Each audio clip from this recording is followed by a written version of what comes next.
Chegamos aí de novo no Caça e Pesca, tá aqui o seu. Tamo aí? É, e o peixe? Será que vai dar? Aí, ó, os varinhos ali. Mostra o acampamento. Os varinhos.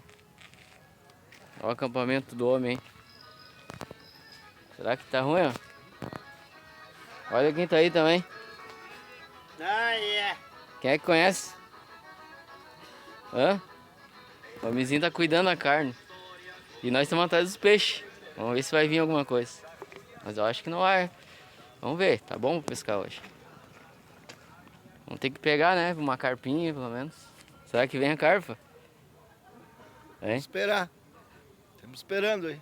O rio tá bom, tá paradinho aí. Bem O paradinho. marido deu bastante. Sim. Tem mais um pessoal pescando lá. Mais um outro pessoal lá no outro lado lá do rio. Vamos ver, vamos aguardar. Põe ele dentro do barco.